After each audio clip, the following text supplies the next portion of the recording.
All right, hi everyone. Good evening. Good evening, Pratmesh. Hi Kushal. Hi Pratyasha. Good evening, Aditya. Hi Rudra. Hi Sanika. All right. Hello everyone. आज का discussion हम लोगों का dipole moment पे था. Right. So in the last class, I had asked you to work upon this example and identify the cases of polar and non-polar species. And we did come up with the answer in the end. हाँ हम लोग करेंगे. You can raise your hand ना साहिल if you want me to unmute you. हाँ बोलो. Sir, in the last class, you said neon atom is non-polar because electron distribution is symmetrical. Is this applicable for all the elements? कहाँ पर? Sir, neon atom. Sir, you said now that it is non-planar. Right. Sir, each and every atom के लिए वो applicable है क्या? Right. Yes. And sir, before that lecture, आपने बोला था कि d orbital much contract करते compared to s and p orbitals. तो सर इसका कोई ऐसा रीजन है कि ऐसे ही है? नहीं, उनका रीजन होता है, उनके वेव फंक्शंस में होता है. उनके वेव फंक्शंस को ऑब्जर्व करने पर वो चीज समझ में आती है. बट बिकॉज हम उतना डिटेल में जा नहीं रहे हैं, हम उस स्टेटमेंट लेवल पर ही बस छोड़ देंगे. सर इसका वो रीजन नहीं है ना कि d ऑर्बिटल ज्यादा इलोंगेटेड रहते हैं इसलिए वो ज्यादा कॉन्ट्रैक्ट करते हैं? नहीं, it has to do with angular momentum. But again as I okay sir. और सर आपने कल C4H6 का एग्जांपल दिया था, उसमें जितने भी बॉन्ड्स हमने बनाए वो सब हाइब्रिड ऑर्बिटल से बने हैं ना? हाँ. एंड सर लास्ट वन, आपने कल के एग्जाम्पल में आपने ऐसा एग्जाम्पल दिया था कि एटम नॉन पोलर है और नॉन प्लानर भी है। सर ऐसा कोई एग्जाम्पल रहेगा जिसमें पोलर रहेगा और नॉन प्लानर रहेगा? बहुत सारे हैं। अमोनिया नॉन प्लेनर है और पोलर है। इनफैक्ट वो एक बेस्ट लाइकली सिनेरियो था जहाँ पे हम लोगों ने देखा था कि वो सिमेट्रिकल स्ट्रक्चर है, like in the sense planar है बट नॉन प्लेनार है बट पोलर आ रहा है। नहीं सॉरी, नॉन प्लेनार है और नॉन पोलर आ रहा है। हाँ sir. Okay. So let's begin our discussion. So last class में हम लोगों ने ये examples cover करे थे and इसमें I had talked about which of them are polar and which of them are non-polar, right? So have you guys been able to figure out क्यों रहेंगे, कैसे रहेंगे ये? Like if you would have noticed in detail the structure of these groups, तो आपको शायद थोड़ा सा और help मिलता. Like if you would notice यहाँ पर CH3 का ये group कैसा रहेगा? Here you will have carbon and you will have 3 hydrogen around it in a tripod manner. ठीक है, तो as you can read that the dipole moment of CH3 group, right, in upward or downward manner, it will be in the plane of the benzene ring only, right? जो भी यहाँ पे dipole moment आ रहा होगा इसका, generally ये sp3 carbon है, ये sp2 कार्बन है, तो ये ज़्यादा इलेक्ट्रोनेगेटिव रहेगा, तो I would want to make it in this way. ठीक है, पॉजिटिव से नेगेटिव की तरफ, तो एक जिस भी डायरेक्शन में अपवर्ड भी जा रहा होता, डाउनवर्ड भी जा रहा होता, doesn't matter. The thing is कि ये because this is going to be symmetrical, like around the methyl group, around the carbon, these hydrogen are symmetrically present, तो इनका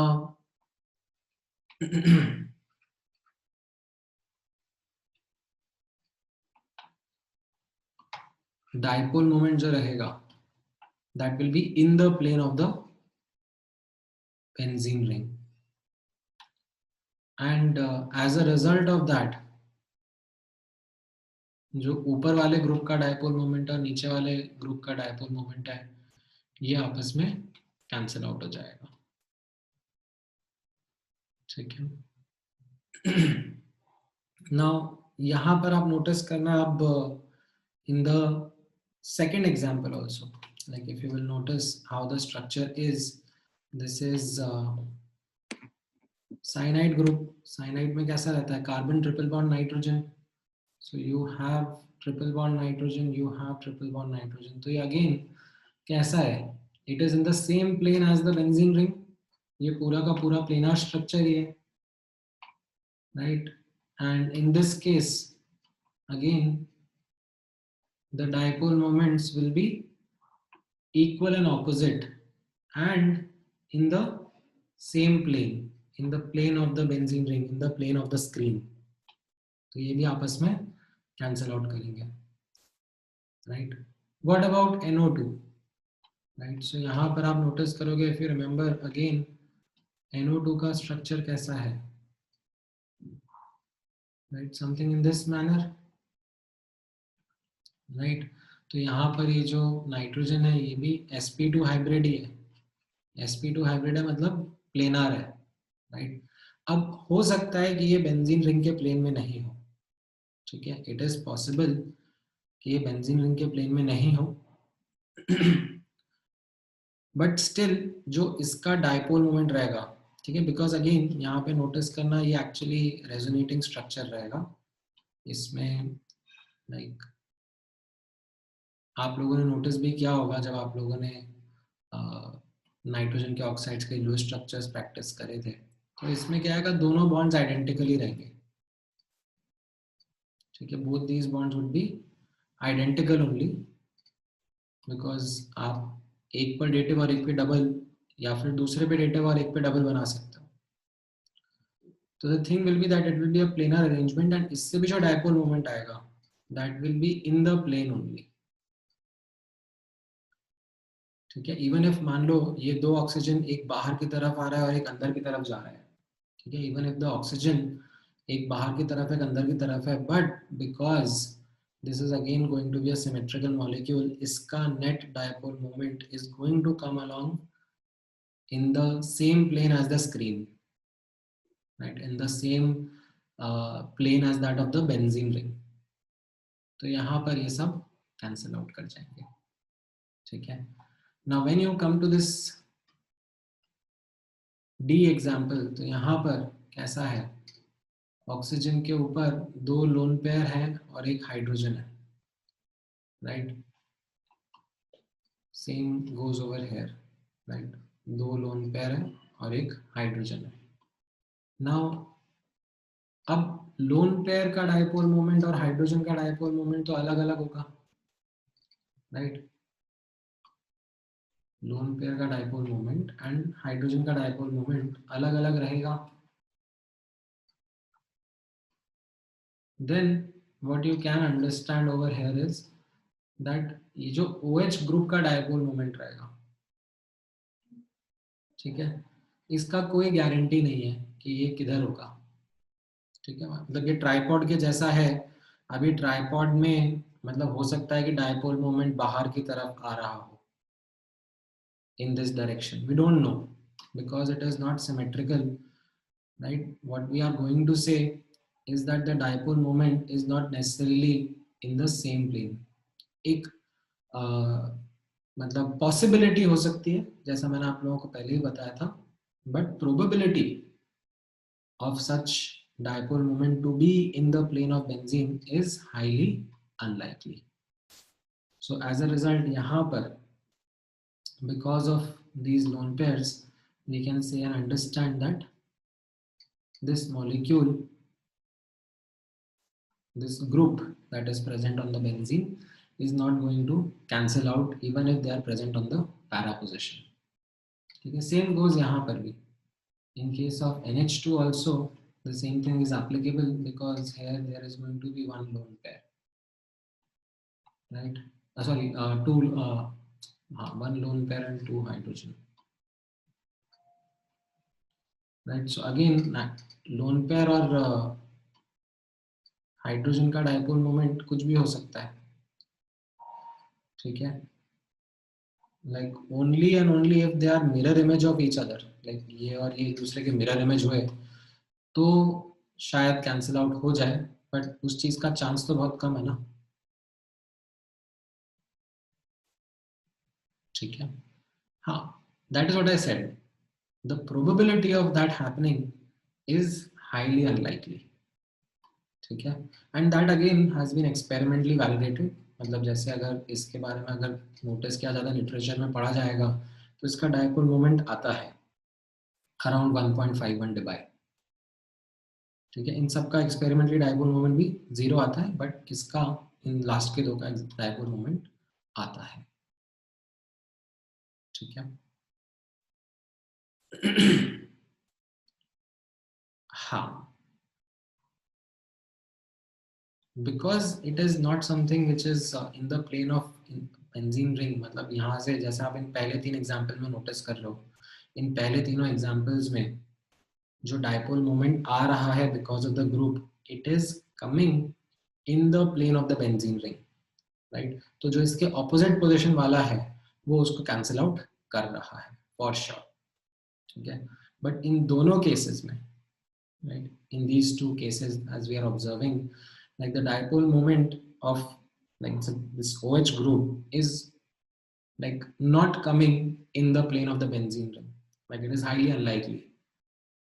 तो ऊपर वाला उसको cancel out करे, that is even more unlikely, and as a result we can say that this is going to be a polar molecule only, ठीक है. So that goes as the explanation, right. The dipole moment of the OH group is kind of random in 3D direction and not necessary that it cancels out the mu or the dipole moment of the other para OH group, ठीक है. Alright.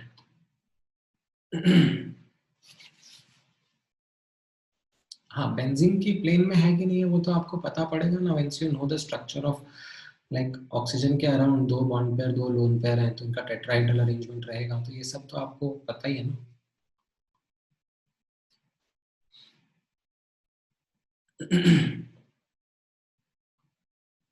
हम्म.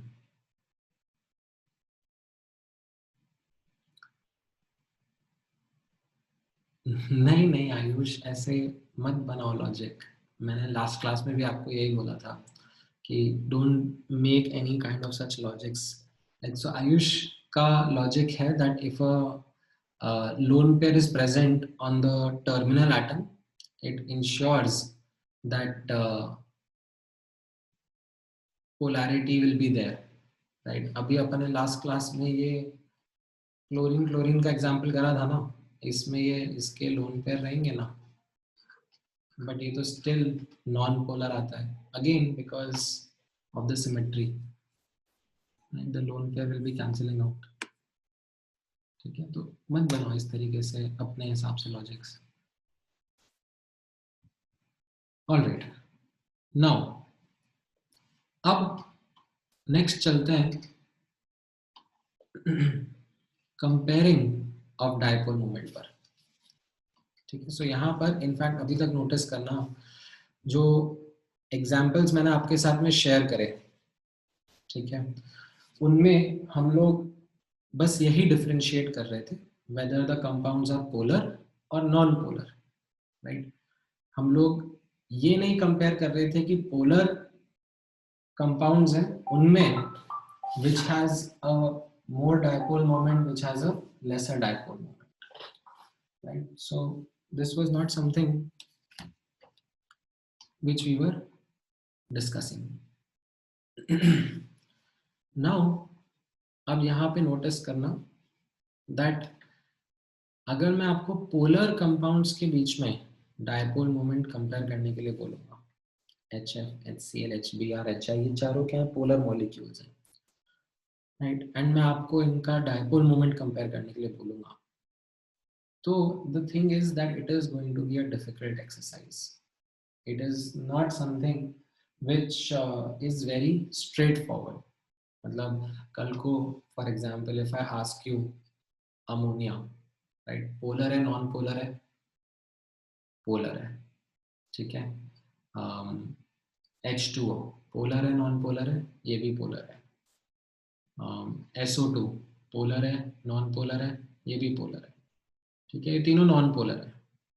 अब मैं आपको बोलूं कि इनमें compare करके बताओ मुझे किसका डायपोल मोमेंट कम, किसका डायपोल मोमेंट ज़्यादा, तो in that case you would not be able to answer. ठीक है, why you would not be able to answer is because of the following examples. यहाँ पर नोटिस करना किस तरीके से हम ये एग्जाम्पल्स हाईलाइट कर रहे हैं. तो जैसे मैंने पहला एग्जाम्पल हाईलाइट किया HF का, HCl के साथ में, HBr और HI के साथ में, right. So now you understand that dipole moment जो होता है, right? You remember that dipole moment का फॉर्मूला था Q into D, right? कितना चार्ज है और कितना डिस्टेंस है, right? Now अब यहाँ पर आप नोटिस करना charge will be based upon the electronegativity difference. So amongst HF, HCl, HBr, HI जो इलेक्ट्रोनेगेटिव डिफरेंस है वो सबसे ज्यादा HF के केस में होगा, ठीक है. बॉन्ड लेंथ के बारे में बात करूंगा, जो D है, right, that D corresponds to what, the distance between the two nuclei, right? So it is bond length. Now bond length is directly related with the size of atoms. मतलब अगर H और F का bond है versus H और Cl का bond है, right, तो bond length definitely like ज्यादा साइज वाले एटम में ज्यादा रहता है, ठीक है. Distance between the nucleus is more. So यहाँ पर बॉन्ड लेंथ का अगर मैं कंपैरिजन देखूंगा तो फिर वो उल्टा ट्रेंड दिखता है. HF का कम है, HCl का ज्यादा है, HBr का उससे ज्यादा है, HI का सबसे ज्यादा है.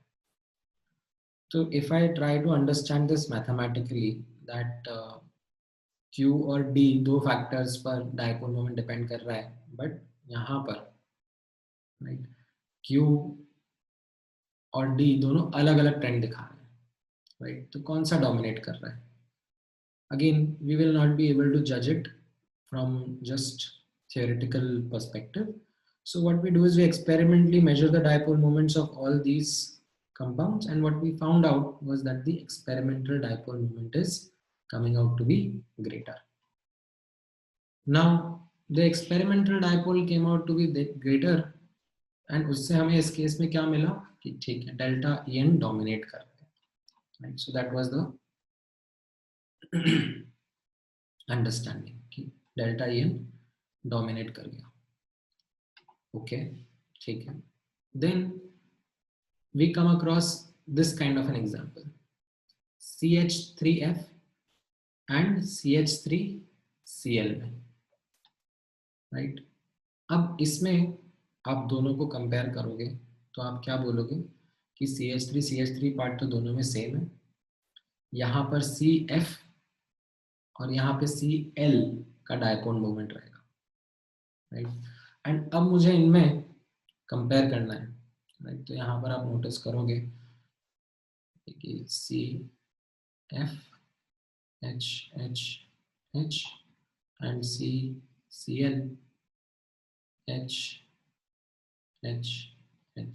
राइट? तो जो भी डिफरेंस आएगा वो इस डायपोल मोमेंट की वजह से हो रहा होगा, है ना? बाकी ये CH तो सब में ही सेम है. अब यहाँ पर अगेन आपका क्या लॉजिक रहेगा, दैट अगर मैं डेल्टा En के हिसाब से देखूंगा तो CF में डेल्टा En ज़्यादा है, और अगर मैं बॉन्ड लेंथ के हिसाब से देखूंगा, राइट, तो CCl का बॉन्ड लेंथ ज़्यादा होगा. However, what comes out as an experimental knowledge again, आपको नहीं प्रेडिक्ट करना है, एक्सपेरिमेंटली पता पड़ता है कि CH3Cl का डायपोल मोमेंट ज़्यादा है. Now what we can say is maybe in this case, ठीक है, इससे मैं यही कंक्लूड करूंगा that in this case maybe bond length factor dominated, right? Maybe that is the case. Now अब in fact notice करना, you also come across, in fact यहाँ पर एक example missing है. I will also talk about another example. यहाँ पे notice करना,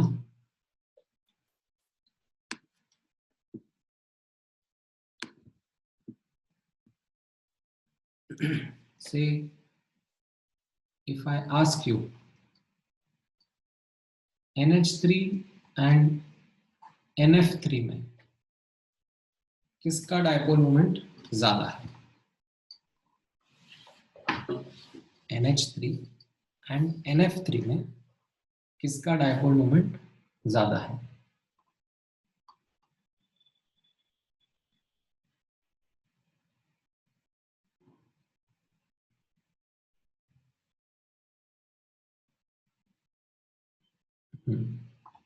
तो अब यहाँ पर आप नोटिस करोगे, ठीक है, you will try to draw the structures. ये NH3 का स्ट्रक्चर रहेगा, राइट? ये NF3 का स्ट्रक्चर रहेगा.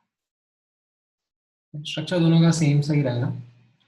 हाउएवर अब यहाँ पर आप नोटिस करना, लोन पेयर का dipole moment is away from the centre, right? And यहाँ पर आप नोटिस करोगे हाइड्रोजन और नाइट्रोजन में हाइड्रोजन पॉजिटिव है,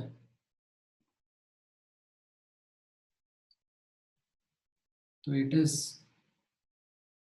adding towards the loan pair का डायपोल मोमेंट, whereas यहाँ पर fluorine is more electronegative, so it will be trying to cancel the lone pair का डायपोल मोमेंट. तो यहाँ पर एक थर्ड फैक्टर समझ में आ जाता है, राइट? क्योंकि अगर आप यहाँ पर डेल्टा En के हिसाब से देखोगे तो वो NF3 में ज़्यादा है, ठीक है. इनफैक्ट आप अगर बॉन्ड लेंथ के हिसाब से भी देखोगे तो भी वो NF3 का ज़्यादा है, क्योंकि फ्लोरीन का साइज बड़ा है. हाउएवर यहाँ पर lone pair plays a role. Lone pair क्या रोल प्ले कर रहे हैं? That in NH3 it is adding to the dipole moments which are coming because of NH bonds, and in NF3 it is kind of cancelling out the dipole moments, and actually it is found to play a dominating role. This is actually what plays a dominating role, because answer of the dipole moment is ammonia has a greater dipole moment than NF3. ठीक है, जो experimentally निकाला है dipole moment, ये ammonia का ज्यादा आता है एज कंपेयर टू NF3. तो can you see the kind of complexity that there is when we have to compare dipole moments between polar molecules, right? ये तो मतलब मैंने सिमिलर से केस लिए, ठीक है, सिमिलर से case in the sense that इनमें ज्योमेट्री काइंड ऑफ सिमिलर है, लाइक एटम्स भी काइंड ऑफ कॉमन है, तो इनमें ही इतनी डिफिकल्टी आ गई. And if I ask you a certain example like this, it is all the more difficult. Like ammonia H2SO2 इनके बीच में कंपेयर करने के लिए बोल दूंगा, तो it is like too much of a task to do theoretically. It can't be done. ठीक है, तो दिस मीन्स अब आपको क्या डायपोल मोमेंट कंपेयर कर देना अमंगस्ट पोलर मॉलिक्यूल्स छोड़ देना चाहिए? वेल द आंसर इज नहीं. नहीं, बिल्कुल नहीं. As much as you would want it, but JEE वाले नहीं चाहते. They would want you to still be able to compare dipole moments.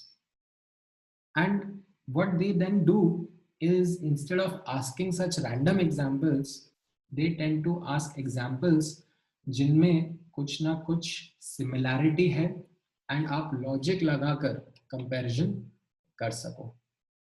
ये 3 एग्जाम्पल तो आप रट्टा मार लेना, ठीक है, ये 3 एग्जाम्पल तो आप डेफिनेटली रट्टा मार लेना, बिकॉज इनमें these are like one of the common examples that are cited to highlight this fact that comparing dipole moment amongst polar molecules is difficult. So if you read any good textbook that you come across, ठीक है, तो उसमें आपको ये examples दिखेंगे. तो ये kind of expected हो जाता है कि अच्छा इतना knowledge तो बच्चों को होगा ही सही अगर ढंग की बुक्स पढ़ेंगे तो. तो this is something, ये 3 examples तो आप definitely ध्यान में रखोगे. अब इसके बाद में नोटिस करना that because it is difficult to compare dipole moment between molecules in a subjective manner, like many factors like delta E and geometry, bond length, lone pair, they all play a role.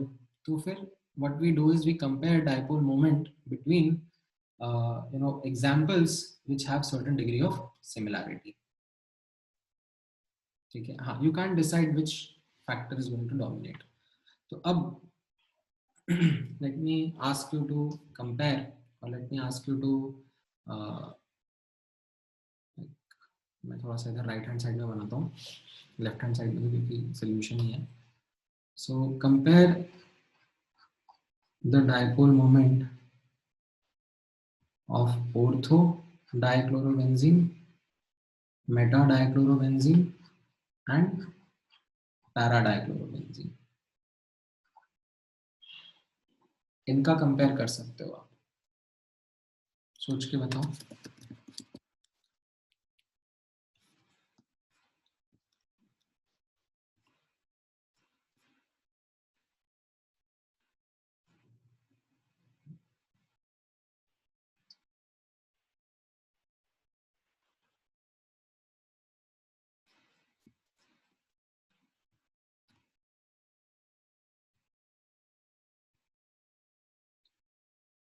हाँ right, आप इतना तो बोल सकते हो कि ये दोनों पोलर है, ये नॉन पोलर है, तो डेफिनेटली ये तो सबसे कम होगा, लाइक इसका डायपोल मोमेंट 0 है.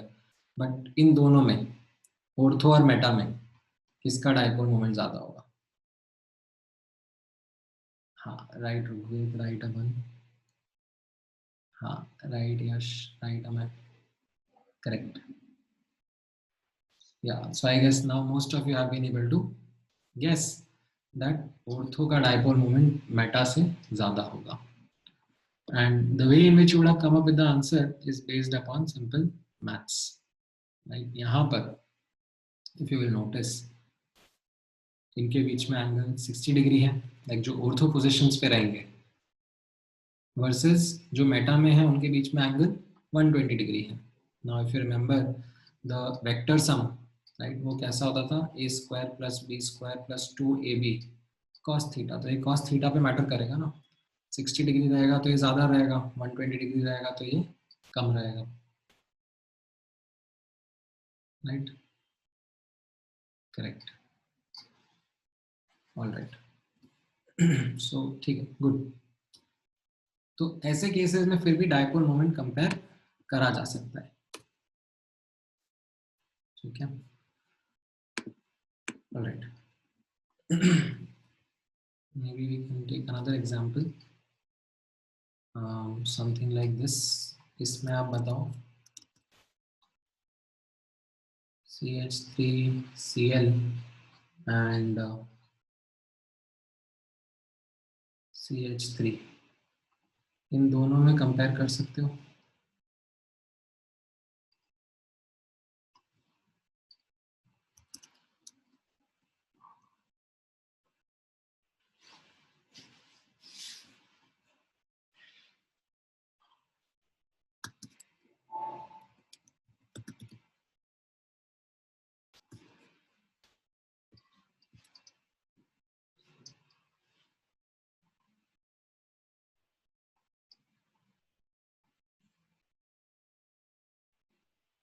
सोचो सोचो कैसा रहेगा.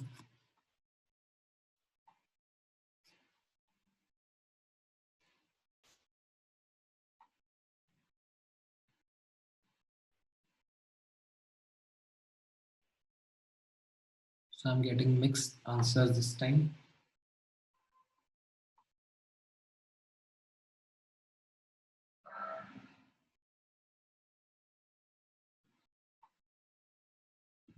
Alright, so इस बार देखो क्या लॉजिक अप्लाई हो रहा है. यहाँ पर like I can just put h over here. अब आप नोटिस करो the direction, right, because this is going to be sp3 hybrid carbon and this is going to be sp2 hybrid carbon, right. तो यहाँ पर जो electronegativity difference है वो कैसा रहेगा, the sp2 hybrid carbon will be more electronegative. तो यहाँ पर like the dipole moment will be in a downward manner. ठीक है. अब क्लोरीन भी ज्यादा इलेक्ट्रोनेगेटिव है तो ये भी डाउनवर्ड मैनर में है, तो ये दोनों एक दूसरे को एड अप कर रहा है, right. Whereas in this case, right, in this other case, यहाँ पर आप नोटिस करो the two dipole moments which are like in the opposite manner, they are not adding up to each other. In fact, they are trying to cancel out each other. Even if I try to ignore this, तो भी यहाँ पर तो addition हो रहा है ना in dipole moments का. So this can help you even without knowing the values of dipole moment. It can help you comment that yes, in this case, because the dipole moments are adding up, यहाँ पर dipole moment ज़्यादा रहेगा. ठीक है. मतलब सी मैं आपको हर question के साथ में नई इंफॉर्मेशन बता रहा हूँ, मतलब I am not repeating my examples. So ऐसा हाईली लाइकली है that you might not have been able to guess this, या किसी ने अगर सही गेस भी कर लिया होगा तो उसने बस गेस ही किया होगा, लॉजिक नहीं सोचा होगा. ठीक है. तो ये सब चीज़ें आपको पिक करनी है. Alright, another set of example. सोचा तो बहुत अच्छी बात है रुक. Very nice. ऑलराइट, सो let me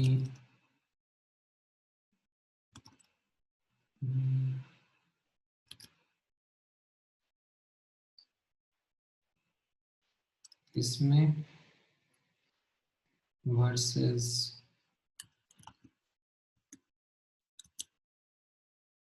इसमें versus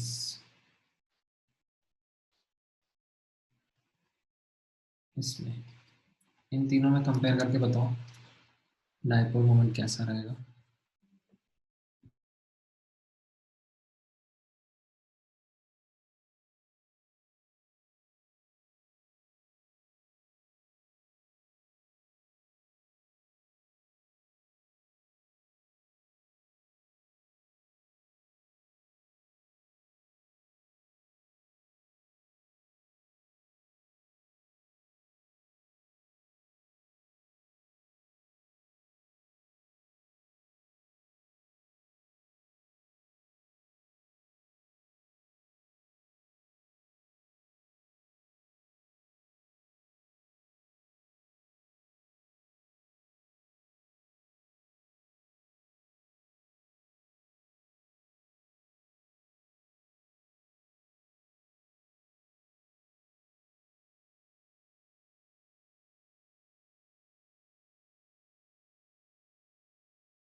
So many of you have been able to now guess, right? This will be non-polar. Both these will be polar. So at least you can say कि इसका कम होगा. But हाँ, अब इन दोनों में अगर आपको कंपेयर करना है तो आपका रिजल्ट कैसा रहेगा, तो आप यहाँ पे नोटिस करना 120 डिग्री का एंगल रहेगा वर्सेस यहाँ पर like this is 120 degree and this is 120 degree, तो इनका डाइपोल मोमेंट का angle will be just 60 degree only, and because of that this will have a greater dipole moment. ठीक है, यहाँ पर this angle will be 60 degree only. ठीक है, here the angle will be 120 degree, here it will be 0. तो यहाँ पर ज़्यादा डाइपोल मोमेंट रहेगा.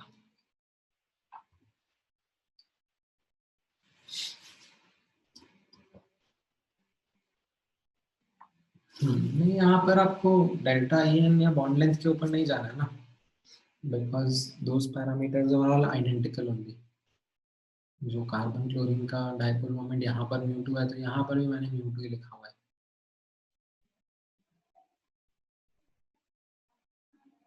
कार्बन हाइड्रोजन का डेफिनेटली डिफरेंट होगा, तो मैंने उसको μ1 लिखा हुआ है. That's okay.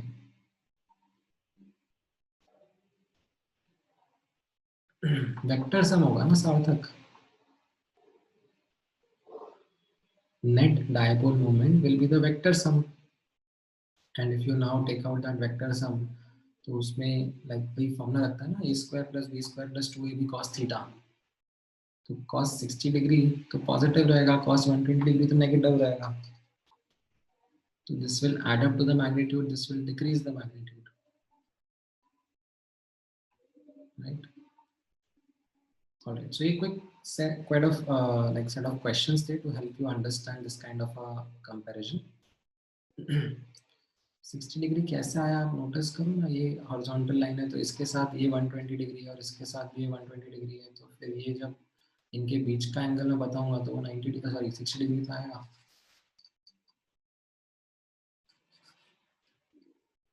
ठीक है, नहीं नहीं, ऐसा डाइपोल मोमेंट का स्टेबिलिटी से कोई लेना देना नहीं होता है. It is what it is.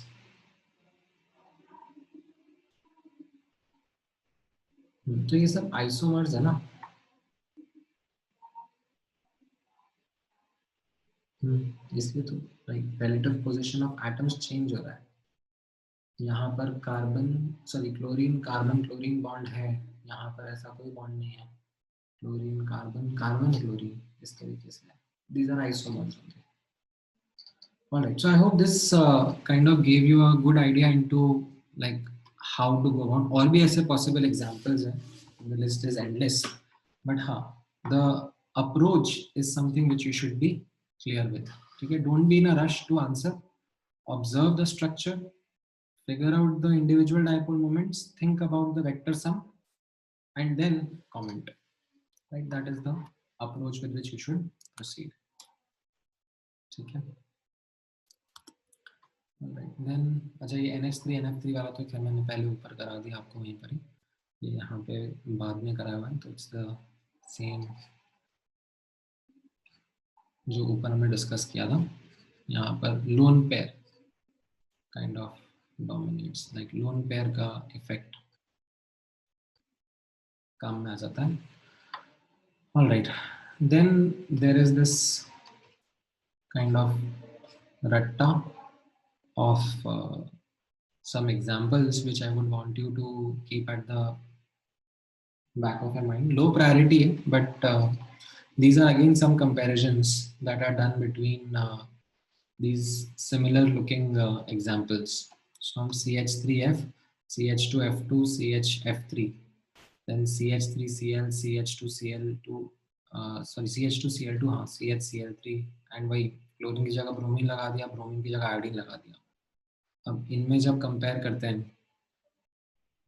ठीक है, तो most of the data set, ठीक है, यहाँ पर आप नोटिस करोगे like most of the data set we are able to kind of comprehend from the perspective of electronegativity difference. ठीक है, जैसे यहाँ पर आप नोटिस करोगे, if I am comparing like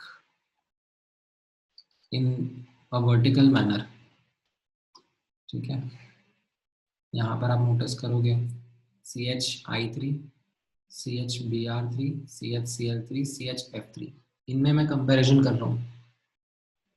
ठीक है, तो you can see that dipole moment is increasing, right. तो यहाँ पर what you can comment is say delta AN dominates, right. Delta AN बढ़ रहा है, फ्लोरीन और कार्बन के बीच में ज्यादा इलेक्ट्रोनेगेटिव डिफरेंस रहेगा, तो may be that is dominating and that is what is leading to this.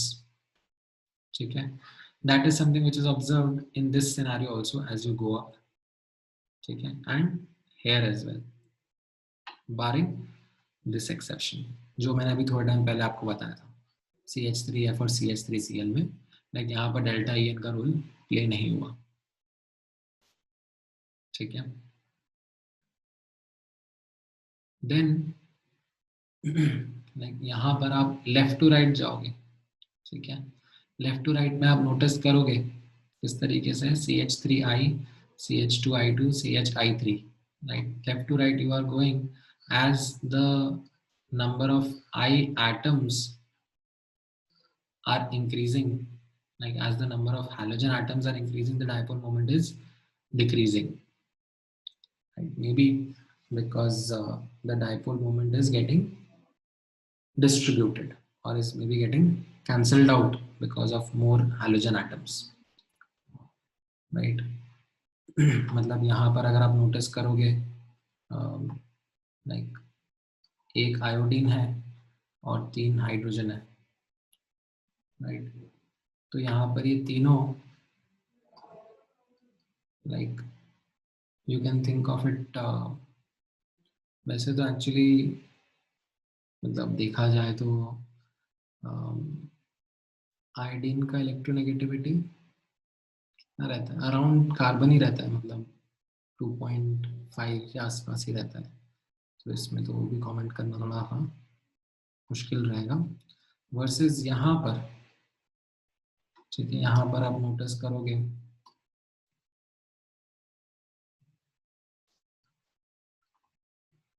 एक और अगर आयोडीन आ गया है,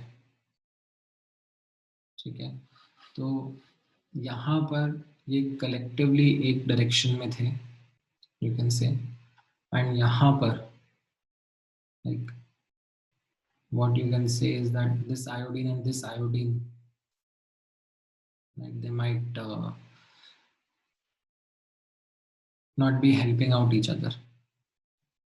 ठीक है, although subjectively compare करना मुश्किल ही है, that's why I've highlighted this as a ratta only. Like यहाँ पर as the, in fact let me use a different color ink, right, as halogen atoms increase, dipole moment decreases. That is the trend which is being followed consistently in this row, in this row, in this row, and it was supposed to be in this row only, but this exception came. So again, for some reason, like this is also a common example in many textbooks, and I don't know, also for some reason pace के tests में भी this is kind of some favorite of someone, तो वो like डालते रहते हैं. No idea why, but like these are like common solvents that are used in many experimentations and all, but ठीक है, इसका भी आपको एक like ये ट्रेंड ध्यान में रखना रहेगा फॉर फ्यूचर एग्जाम्पल कंपैरिजन. ठीक है, कैसे समझाया मैंने आपको दैट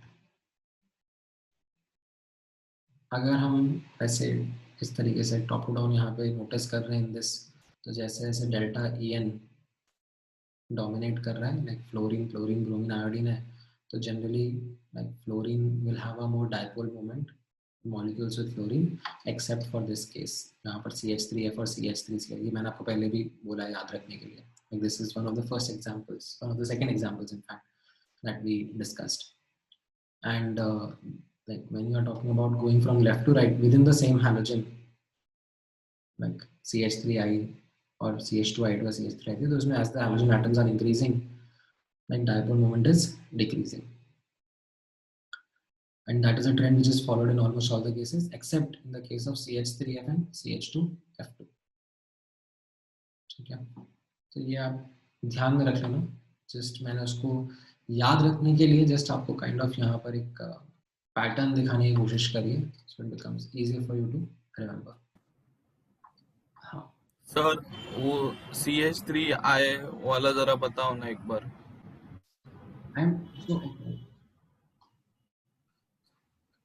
वो नहीं पैटर्न. हाँ, यहाँ पर नोटिस कर लो, जैसे जैसे हैलोजन एटम्स इंक्रीज कर रहे हैं क्या हो रहा है, डाइपोल मोमेंट कम हो रहा है. आयोडीन के केस में भी यही हो रहा है, ब्रोमीन के केस में भी यही हो रहा है, क्लोरीन के केस में भी हो रहा है. क्लोरीन के केस में भी ऐसा होना चाहिए था, बट यहाँ पर एक CH3F और CH2F2 में एक चेंज दिखा, नोटिस कर लो. सर, डाइपोल मोमेंट बढ़ रहा है ना, लेकिन CH3F और CH2F2 में नहीं नीचे नीचे कम हो रहा है ना, लेफ्ट टू राइट जाने का.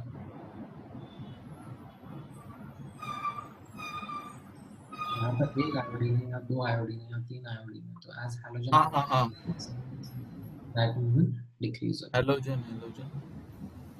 हैलोजन हाइड्रोजन नहीं, हैलोजन. हाँ सॉरी. ठीक है. All right, so this was I think enough for talking about dipole moment. Now let's move on to bond parameters. So जैसा मैंने आपको पहले ही बताया था that as part of VBT, ठीक है, we are able to comment like VBT and hybridization.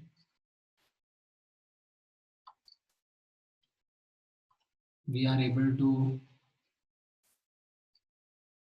comment in more details regarding covalent compounds.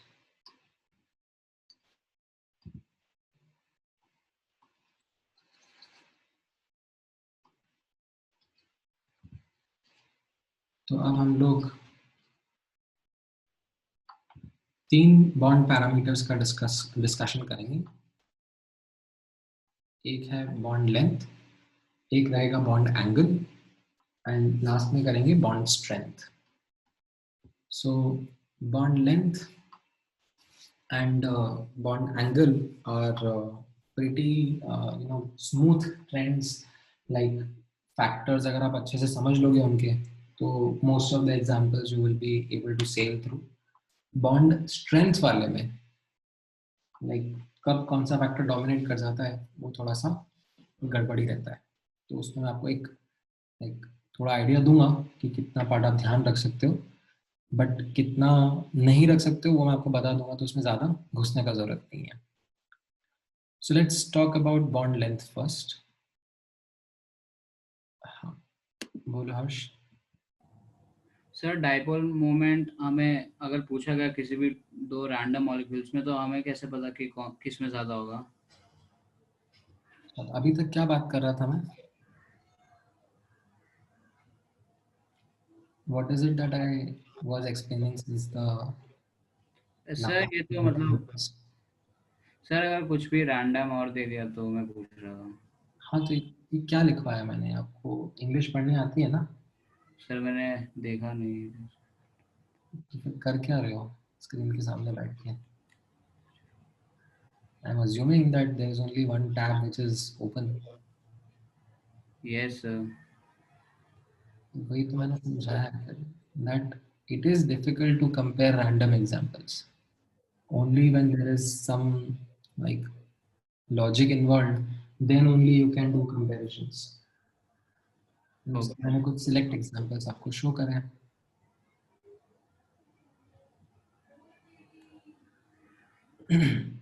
All right, now let's begin with this first bond parameter, that is bond length। So bond length का definition तो आपको पता ही है। Definition is quite simple, it is the distance between the nuclei of the 2 atoms। Now what factors bond length depends upon, तो यहाँ पे notice करना, we are going to talk about the factors in decreasing order of priority। ठीक है, तो जब हमें comparison करना रहेगा तो हम पहले फर्स्ट फैक्टर का इंपॉर्टेंस ज़्यादा लेंगे एंड देन आगे के फैक्टर्स एक एक करके ऑब्जर्व करेंगे। सो सबसे पहला फैक्टर रहेगा साइज ऑफ एटम। ठीक है, यहाँ पे आप नोटिस करो दैट अगर साइज छोटा है तो बॉन्ड लेंथ का वैल्यू भी कम रहेगा। So you have say example of H2, F2, Cl2, Br2, I2, इनको कंपेयर करना है तो बहुत ही सिंपल सा कंपैरिजन रहेगा। साइज छोटा है तो बॉन्ड लेंथ छोटा रहेगा। Not just this example, many other examples also. So जैसे अगर मैं CH4, SiH4, GH4 इनके बीच में आपको कंपेयर करने के लिए बोल रहा हूँ कि carbon hydrogen versus silicon hydrogen versus germanium hydrogen bond length को कंपेयर करो, तो आप कैसे बोलोगे दैट यहाँ पे हाइड्रोजन तो कॉमन है सब में, बट यहाँ पे कार्बन छोटा है तो बॉन्ड लेंथ छोटा रहेगा। तो काफी simple basic factor. Now second factor notice करना is the multiplicity of bond. Right, तो यहाँ पर मल्टीप्लिसिटी ऑफ बॉन्ड मतलब single bond, double bond, triple bond. ये जर्मेनियम है ना, जर्मेनियम इसी के ग्रुप में रहता है। मल्टीप्लिसिटी ऑफ बॉन्ड मतलब single bond, double bond, triple bond. तो यहाँ पर let's say if I am asking this example in which first factor is same, कैसा? यहाँ पर ईथेन में carbon carbon bond length, ethene में carbon carbon bond length and acetylene या ethyne में कार्बन कार्बन बॉन्ड लेंथ। तो यहाँ पर कैसा हो गया, फर्स्ट फैक्टर तो सेम हो गया बिकॉज सब में कार्बन आइटम से कंपेयर करने साइज तो सेम आ गई। तो अब यहाँ पर नेक्स्ट फैक्टर जो आपके लिए इंपॉर्टेंट रोल प्ले करेगा will be the multiplicity. Single bond, double bond, triple bond में सिंगल बॉन्ड का लेंथ ज़्यादा होता है, डबल बॉन्ड का उससे कम रहता है, ट्रिपल बॉन्ड का और कम रहता है, राइट। सो मल्टीप्लिसिटी अगर आपकी इंक्रीज कर रही है तो बॉन्ड लेंथ डिक्रीज करेगी। ये आपका सेकेंड फैक्टर आ गया, ठीक है। सिमिलरली आप यहाँ पे N2O2 F2 का एग्जाम्पल भी नोटिस कर सकते हो, राइट। इसमें कैसा रहेगा, लाइक है तो ये सेम पीरियड के elements, right, nitrogen, oxygen, fluorine, they are of similar size.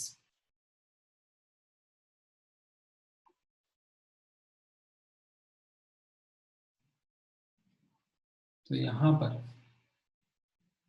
Because you know that nitrogen nitrogen में ट्रिपल बॉन्ड रहेगा, ऑक्सीजन ऑक्सीजन में डबल बॉन्ड रहेगा, फ्लोरीन फ्लोरीन में सिंगल बॉन्ड रहेगा, तो we can comment that single bond length will be more than double, will be more than triple, ठीक है। तो ये सेकंड फैक्टर समझ में आया आपको, ऑलराइट। नाउ नेक्स्ट फैक्टर पे बात करते हैं which is electronegativity difference between combining atoms. So यहाँ पर I will put this as the third factor.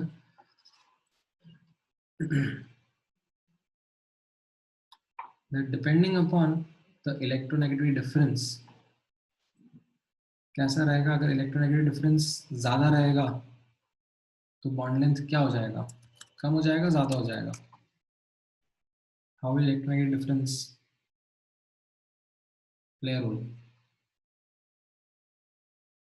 अगर इलेक्ट्रोनेगेटिव डिफरेंस ज़्यादा रहेगा तो बॉन्ड लेंथ शॉर्टर रहेगा because the atoms will come closer to each other. In fact आप लोगों ने पीरियोडिक प्रॉपर्टीज में इसका फॉर्मूला भी देखा था, right, how delta A N influences the bond length, right. इसमें आपने कैसा देखा था that distance between say A and B is equal to radius of A plus radius of B minus some coefficient times delta E n between A and B, right। क्या था वो coefficient, मुझे भी याद नहीं आ रहा है, I think 0.09 था शायद,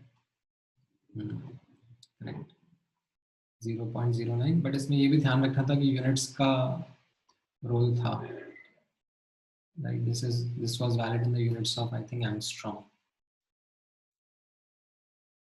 अदरवाइज ये फैक्टर चेंज करना पड़ता है। एंड जो डेल्टा ई एन है वो पॉली स्केल में है, right, length in angstrom and electronegativity in Pauling scale, all right. So अब यहाँ पर नोटिस करना, लेट्स से चलो I ask you to do a comparison between carbon carbon, carbon nitrogen, carbon oxygen and carbon fluorine, right। तो कैसा रहेगा comparison,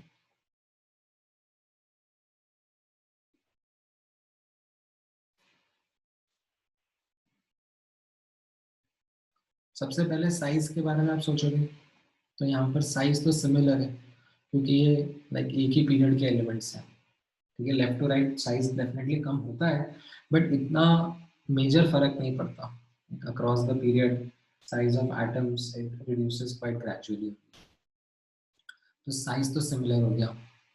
दूसरा अगर अपन मल्टीप्लिसिटी देखेंगे, ठीक है, तो मल्टीप्लिसिटी कैसी है, सब सिंगल सिंगल बॉन्ड है, ठीक है। अब सिंगल बॉन्ड है तो सेकंड फैक्टर भी सेम हो गया, तो हम थर्ड फैक्टर के हिसाब से जाएंगे, दैट इलेक्ट्रोनेगेटिव डिफरेंस कैसा है। So electronegative difference left to right बढ़ रहा है तो what we see is that bond length कम हो जाएगा। तो इन सब केसेस में we will have this kind of a pattern for, हाँ correct, for bond length, ठीक है, all right। Now let's say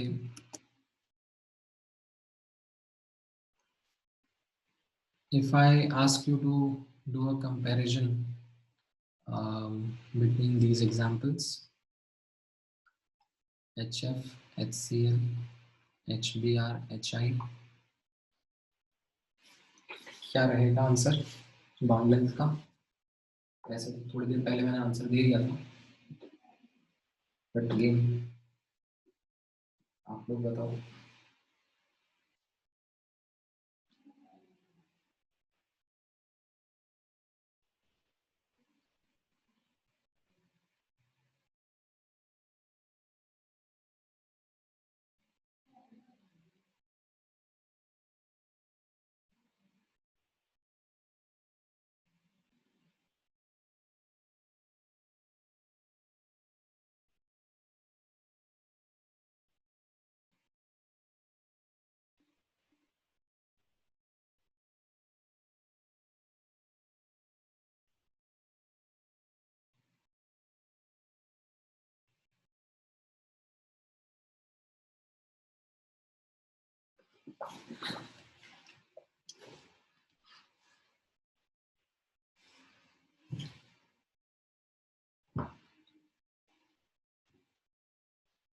alright, सो इसमें अब नोटिस करना, आप अगर साइज के हिसाब से जाओगे तो कैसा ट्रेंड रहेगा,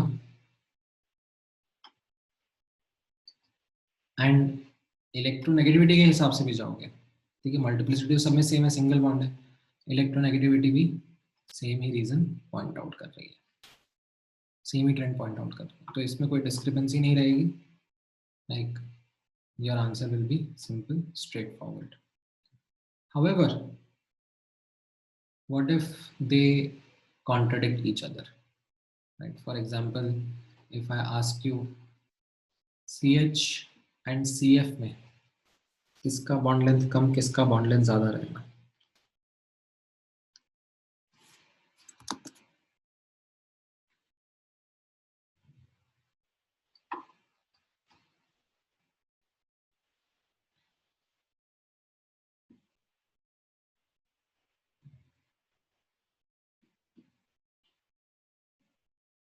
हाँ राइट, सो मैंने अभी थोड़ी देर पहले ही आप लोगों को बोला था कि हम लोग कैसे जा रहे हैं, डिक्रीजिंग ऑर्डर ऑफ प्रायोरिटी में, तो between CF and CH, right, which dominates, the size factor dominates.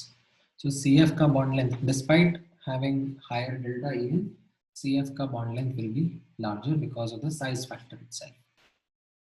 ठीक है, तो अभी जैसे मैंने एग्जांपल कंपेयर किया था CC-CN CO-CF का, तो यहाँ पर तो कैसा है, सिमिलर साइज था, इसलिए हमने डेल्टा EN के हिसाब से डिसाइड करके बता दिया। बट अगर मैं CH को कंपेयर कर रहा हूँ उनके साथ में, तो ये कैसा सिचुएशन हो जाएगा, दैट साइज का फैक्टर पहले लेना पड़ेगा, साइज छोटा है तो बॉन्ड लेंथ छोटा रहेगा, ठीक है।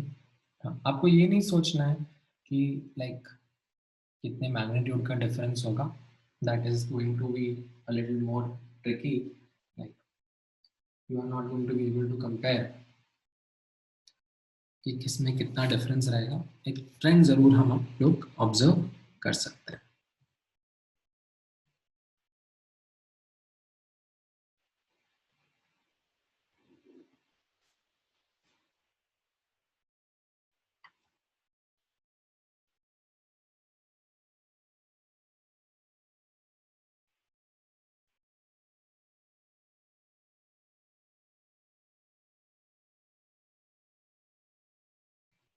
ऑलराइट, नेक्स्ट फैक्टर की तरफ चलते हैं, it will be hybridization of atom, right. So hybridization किस तरीके से रोल प्ले करेगा, maybe I'll let you guess it by yourself. So C2H6, or in fact my question will be compare CH bond length in C2H6 ठीक है, इसके पहले वाला जो एग्जांपल था उसमें मैंने carbon carbon bond length compare करने के लिए बोला था, यहाँ पर मैं carbon hydrogen bond length compare करने के लिए बोल रहा हूँ. See if you are able to guess.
So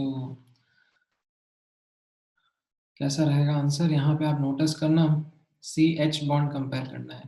तो यहाँ पर कार्बन sp3 हाइब्रिड है, राइट. यहाँ पर कार्बन sp2 हाइब्रिड है, यहाँ पर कार्बन sp हाइब्रिड है.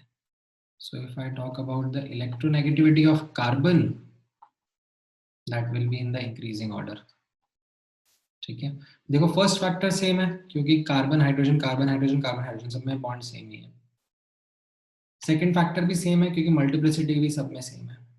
But now, based on hybridization, you can understand the electronegative difference comes into play. That delta En, ठीक है, यहाँ पर क्योंकि अभी इलेक्ट्रोनेगेटिविटी बढ़ती जा रही है तो इलेक्ट्रोनेगेटिव डिफरेंस भी बढ़ता जा रहा है because carbon is higher than hydrogen, and as a result, bond length will be in the decreasing manner.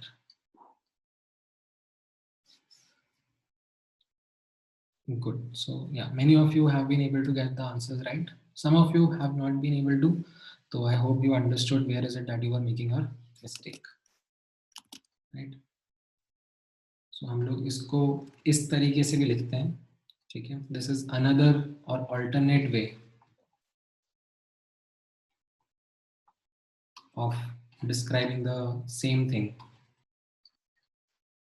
ठीक है. एंड ये आगे काम आएगा. That what we say is that अगर p कैरेक्टर ज़्यादा है तो बॉन्ड लेंथ ज़्यादा रहेगा, या फिर s कैरेक्टर अगर ज़्यादा है तो बॉन्ड लेंथ शॉर्टर रहेगा, ठीक है. इन टर्म्स ऑफ इलेक्ट्रोनेगेटिविटी बोलो तो भी सेम चीज़ है, या फिर we also say in terms of percentage s and percentage p character also, ठीक है.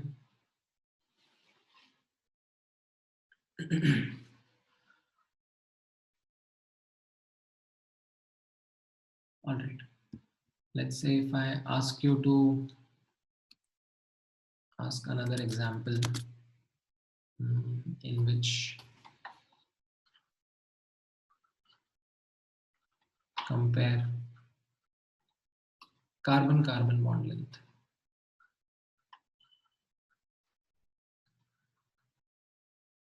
In say CH3, CH3, CH3, CH double bond CH2, and CH3, C triple bond CH. And this is the bond length that I'm asking you to compare, this carbon-carbon one. तो कैसा रहेगा?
All right.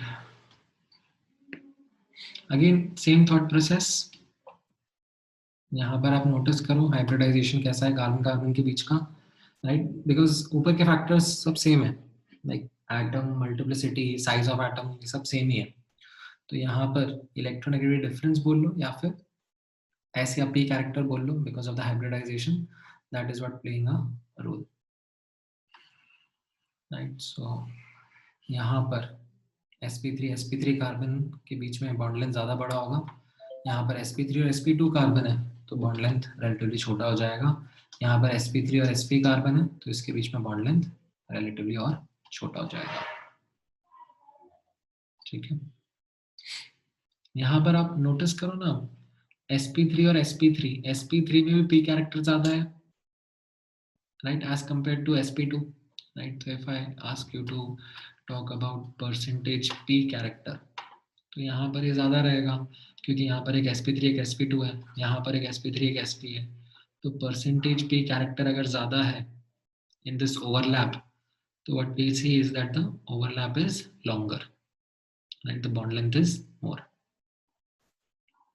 or you can think of in the percentage S way. The percentage S character कम है तो bond length छोटा होगा. ठीक है. All right. Now let me introduce even another level of difficulty, and in this you have to compare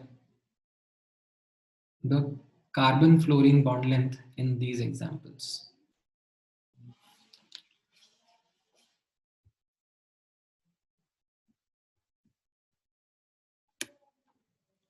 Benz rule क्या होगा मैं बताऊंगा आपको, but अभी के लिए to think of it, carbon fluorine bond length compare करना है. Can you guys take a guess at it?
All right. So maybe you guys have taken your guess. अब इसमें let's say if we follow the protocol that I have taught you, तो उसमें आप बोलोगे कि carbon fluorine का bond length compare करना है, एंड सब केस में कार्बन फ्लोरीन है तो साइज का फैक्टर तो सेम ही हो गया. देन मल्टीप्लिसिटी की अगर मैं बात करूं तो सब में सिंगल बॉन्ड ही रहेगा कार्बन और फ्लोरीन के बीच में, तो that is also not a differentiator. Then if I talk about the electronegative difference, so the same carbon and fluorine bonds are there only, carbon and fluorine atoms. And if I even talk about the hybridization, सब में ही carbon sp3 hybrid ही है, right? So ऊपर के चारों factors kind of same हो गए, right? So did you understand the progression in which we proceed?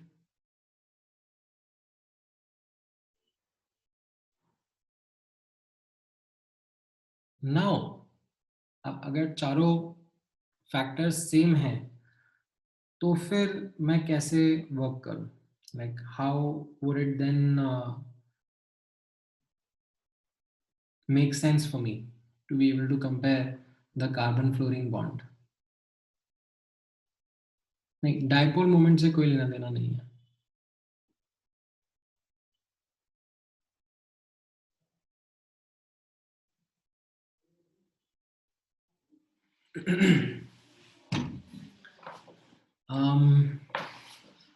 Well, electron repulsions, but कैसे बोल रहे हो पूर्णा? Like, would you want to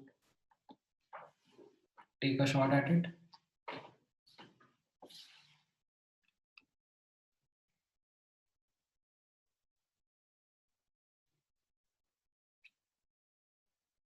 How is electron repulsions playing a role? More the F, longer the bonds to reduce repulsions.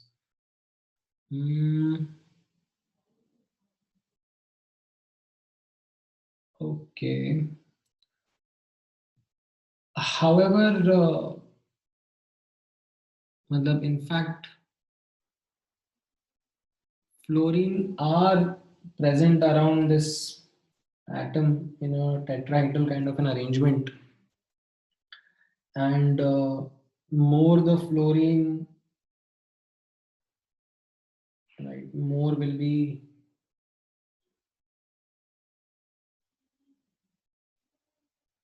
repulsions. No, not really. In fact, fluorine is more electronegative now, so it will take the electrons more away from the center, reduce the repulsions. But ठीक है, I appreciate the fact that you guys are trying to think of possibilities. So इसमें it does happen, right? It does happen that many times students come up with some kind of a logic based on electronegativity difference, based on the size of atom, the surrounding atoms, the spatial arrangement, and उस सब पे thoughts देने लगते हैं. However, a more structured, a more thought through approach is something called as Bend's rule approach. That actually helps answer such questions in a much more structured manner, and ऐसे ही similar और भी questions रहेंगे तो उसमें it will come to your rescue. So यहाँ पर आप notice करना that what Bend's rule says is that it changes one of the fundamental assumptions जो हम लोगों ने लिया था जब हम लोग hybrid orbitals के बारे में बात कर रहे थे. What was that assumption? जब मैंने आपको बोला था कि यहाँ पर like सब कार्बन sp3 hybridized है, ठीक है? तो if you remember जब मैंने CH4 का example लिया था तब मैंने क्या बोला था? कार्बन के around 4 sp3 hybrid orbitals present रहेंगे, right? And the important thing to understand was that all these hybrid orbitals are going to be identical. However, that statement is only true when you have identical atoms around the central atom. So carbon के around अगर चारों hydrogen है या फिर चारों fluorine है, ठीक है, या चारों क्लोरीन है, all atoms are identical, then the statement is correct that yes, all the hybrid orbitals are identical only. However, if the atoms are different, say for example, you have a case of CH3Cl या CH3F, then what we see is all the orbitals, all the hybrid orbitals do not remain identical.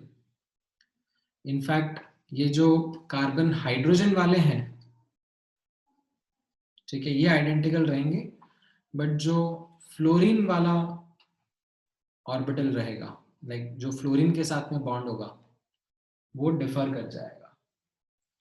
किस तरीके से differ करेगा, that is what Bent's rule का statement is. तो ध्यान से सुनना, व्हाट बेंड्स रूल का स्टेटमेंट इज कि s plus px plus py plus pz से मिलकर, right, we have got these sp3 hybrid orbitals, right? But what Benz rule says is that in case around the central atom you have different atoms, then not all hybrid orbitals will be identical. Like ऐसा नहीं होगा कि हर एक के अंदर 25% s character and 75% p character होगा. These characters will change. ये 25% 75% कभी वैलिड होता है? Only when all the atoms around the central atom are identical. If that is not the case, then this is not 25% 75%. In fact, what happens, यहाँ पर आप statement read करना, पहले bends rule का स्टेटमेंट रीड कर लो, फिर मैं वापस ऊपर चला जाऊंगा। तो यहाँ पर आप नोटिस करना, when a central atom is bonded to different types of atom, then it will hybridize in such a manner, ठीक है, ये स्टेटमेंट है उसका, then it will hybridize in such a manner that orbitals with more p character are directed towards more electronegative atoms or groups. So more p character is directed towards more electronegative groups, and more s character is directed towards the less electronegative groups or less electronegative atoms. तो यहाँ पर let's say you have this example of CH3F. तो इसमें जो hydrogen के साथ में bonded orbitals होंगे, ठीक है, उनमें percentage s character will be greater than 25%. Normal case में कितना होना चाहिए था, जब सब आइडेंटिकल होते 25% होना चाहिए था percentage s character, but percentage s character 25% से ज्यादा होगा, and as a result percentage p character 75% से कम हो जाएगा। एंड ये ऊपर वाला ऑर्बिटल जो कि से f के साथ में सिग्मा बॉन्ड बना रहा होगा, ठीक है, फ्लोरीन के साथ में, ठीक है, ये हाइड्रोजन के साथ में थे, ये फ्लोरीन के साथ में बना रहा है, तो इसमें ज्यादा p कैरेक्टर रहेगा। तो इस वाले हाइब्रिड ऑर्बिटल में percentage p character will be greater than 75% and percentage s character will be less than 25%, ठीक है। You don't need to get into the mathematical like accuracy of it कि किसमें कितना s कैरेक्टर रहेगा, कितना p character रहेगा। We are not looking for those values, we are but looking for trends, ठीक है। सो मोर इलेक्ट्रोनेगेटिव एटम्स की तरफ ज्यादा p कैरेक्टर डायरेक्टेड रहता है, एंड मोर इलेक्ट्रोपॉजिटिव एटम्स की तरफ ज्यादा s कैरेक्टर डायरेक्टेड रहता है। एंड ऐसा क्यों रहता है, this is something which like we have seen before also. यहाँ पर like we have related that s character is related to electronegativity, right, or s character is related to bond length and p character is also related to bond length। तो इसमें कैसा रहता है, आप लोग notice करोगे that जो ज्यादा इलेक्ट्रोनेगेटिव एटम्स आएंगे, ठीक है, जैसे कार्बन के अराउंड फ्लोरीन का एटम आया, तो ये ज्यादा इलेक्ट्रोनेगेटिव है, and hydrogen they are less electronegative, we say that they are electropositive in a sense।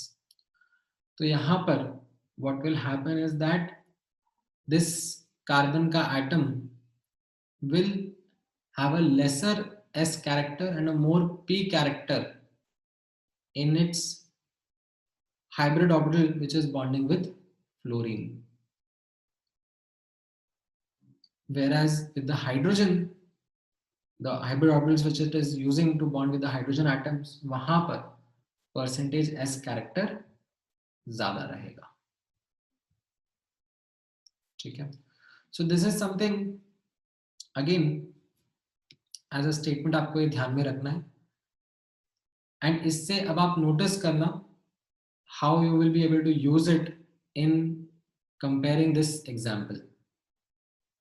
ठीक है, ये भी अपने आप में एक ट्रिकी जॉब है। सो यहां पर आप नोटिस करोगे दैट यहां पर एक ही फ्लोरीन था, ठीक है, 2 फ्लोरीन हो जाते हैं, 3 फ्लोरीन हो जाते हैं, 4 फ्लोरीन हो जाते हैं। तो कैसा होगा? As the number of fluorine atoms increase, ठीक है, यहां पर इस वाले केस में क्या हो रहा है, इस वाले केस में 3 हाइड्रोजन है और एक ही फ्लोरीन है, तो percentage P character is higher in the CF bond. ठीक है, 75% से ज्यादा होगा, हायर होगा, कितना होगा don't worry about it. But अब जब मैं लेफ्ट टू राइट जा रहा हूं, as the number of fluorine atoms are increasing, ठीक है, टोटल पी कैरेक्टर तो जितना है उतना ही रहेगा, ठीक है, कहीं अलग से एक्स्ट्रा पी कैरेक्टर नहीं आ जाएगा, तो टोटल जितना है उतना ही रहेगा। बट क्योंकि फ्लोरीन एटम्स बढ़ रहे हैं, तो as the number of fluorine atom increase, what happens is that the percentage P character will get distributed. Percentage P character gets distributed between CF bonds. As a result, what will happen? For each CF bond, percentage P character decreases. It will still be more than 75%.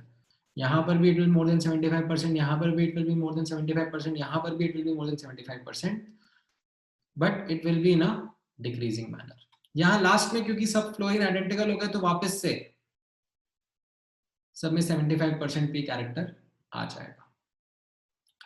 And अगर P character कम हो रहा है, right, तो हमने थोड़ी देर पहले discuss करा था, as percentage P character decreases, what will happen? Bond length decreases. ठीक है, so I will let this example sink in with you. ठीक है, इतना आसानी से समझ में नहीं आता है, इन द फर्स्ट अटेम्प्ट तो डेफिनेटली नहीं आता है। ठीक है, वैसे भी हमारा टाइम हो गया है आज का, तो हम लोग अगली क्लास में यहीं से रिज्यूम कर लेंगे। ठीक है, but do try to question this, understand this, and then we can come back to this in the next class again. ठीक है, sure, all right then, take care guys, thank you.